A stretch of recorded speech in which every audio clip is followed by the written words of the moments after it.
13 जुलाई को पूरी कश्मीरी कौम योम शहदा मनाकर 1931 के शहदा को खिराज तहसीन पेश करने के साथ साथ इस अहद का इआदा करती है कि शहदा के अधूरे मिशन की तकमील तक जिद्दोजहद जारी रखी जाएगी। ये दिन उन फर्जंदान तौहीद की याद में मनाया जाता है जिन्होंने 13 जुलाई 1931 को जालिम और गासिब हुक्मरानों के खिलाफ अलम बगावत बुलंद करके आने वाली नस्लों के लिए एक रोशन मिसाल कायम की। इस दिन नक्शबंद साहब श्रीनगर में 1931 के शोहदा के मज़ार पर लोग बड़ी तादाद में हाजिरी देकर इस अहद की तजदीद करते हैं कि जालिम और गासिब कुव्वतों के खिलाफ जिद्दोजहद जारी रखी जाएगी। कश्मीरी अवाम ने मुतअद्दिद बार 13 जुलाई के शोहदा की याद में उनकी शहादत की जगह यादगार तामीर करने की कोशिश की, लेकिन भारतीय अफवाज ने न सिर्फ लोगों को ऐसा करने से रोका बल्कि उन पर तशद्दुद किया। कश्मीरी अवाम पर जुल्म व इब्तिला की तारीख दर्दनाक और बहुत तवील है। ये दुनिया का वाहिद खित्ता है जिसे बरतानवी साम्राज्य ने अपनी कारोबारी जहनियत का मुजाहरा करते हुए 16 मार्च 1846 को 75 लाख नानकशाही सिक्कों के एवज महाराजा गुलाब सिंह के हाथ फरोख्त किया। शायद ये तारीख़ आलम में इंसान फरोशी का पहला बाकायदा सौदा है जिसे रुसवाए ज़माना बेईनामा अमृतसर कहा जाता है। इस दौरे इस्तबदाद में मुसलमानान कश्मीर पर इस कदर वहशियाना और इंसानियत सोज मजालिम ढाए गए जिसकी इंसानी तारीख में नज़ीर नहीं मिलती। डोगरा हुक्मरानों की नाइंसाफियों के खिलाफ जिसने भी आवाज़ उठाई उसको बदतरीन तशद्दुद का निशाना बनाया गया। यहाँ तक कि इन जालिम हुक्मरानों ने जिंदा इंसानों की खालें खिंचवा डालीं। इस तवील अरसे की गुलामी और जबरो इस्तबदाद के नतीजे में मुसलमानान कश्मीर के अंदर एक खौफ और पस्त हिम्मती की कैफियत पैदा हो गई थी, लेकिन फिर यके बाद दीगरे ऐसे ईमान अफरोज वाक़यात रूनुमा हुए जिन्होंने कश्मीरी मुसलमानों के अंदर ऐसा जज्बा ईमानी, अज़्म और हौसला पैदा किया जिसे जालिम डोगरा हुक्मरानों के महल्लात हिल गए। इनमें पहला वाक़या खुतबा ईद की बंदिश का है।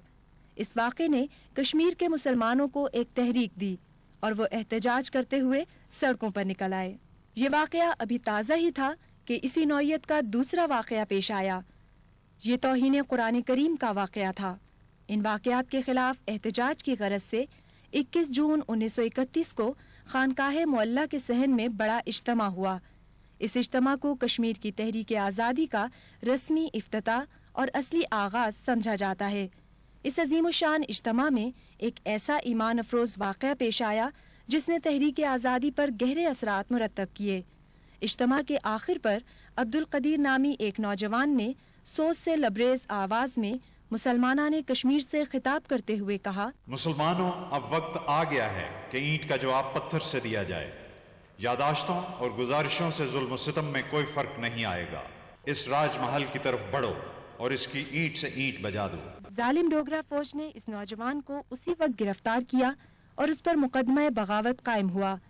13 जुलाई 1931 को इस मुकदमे की समाअत शुरू होते ही कश्मीरी फर्जंदान तौहीद अपने भाई से इजहार यकजहती के लिए जेल के अहाते के बाहर जमा हो गए। इतने में नमाज का वक्त हो गया तो एक नौजवान अजान देने के लिए खड़ा हो गया। डोगरा फौज ने उस नौजवान को गोली मारकर शहीद कर दिया। फौरन जज्बा ईमानी से सरशार दूसरा नौजवान आगे बढ़ा और उसने अपने पेशरो की जगह खड़े होकर उससे आगे आजान देना शुरू कर दी। दूसरी गोली आई और वो भी शहीद हो गया। पूरी आजान की तकमील तक 22 फर्जंदान तौहीद शहीद हो गए। इनके मुकद्दस खून से राह हक की तारीख में एक ताबनाक बाब का इजाफा हुआ। मकबूजा जम्मू कश्मीर में जारी मौजूदा तहरीक आज़ादी उसी तहरीक का तसलसल है जिसकी दाग बेल 1931 के शोहदा ने अपने गर्म गर्म लहू पेश करके डाल दी है। 13 जुलाई का वाक़या और फिर 47 से लेकर आज तक की कुर्बानियां और शहादा के मज़ार हमको याद दिला रहे हैं कि हम अल्लाह को गवाह ठहराकर और शहादा की पाक अरवाह को गवाह ठहराकर आद करें कि हम भारत के फौजी कब्जे से आज़ादी हासिल करने तक अपनी जद्दोजहद जारी रखेंगे और जब तक शहादा का मिशन पाए तकमील तक न पहुंच जाए हमारी जद्दोजहद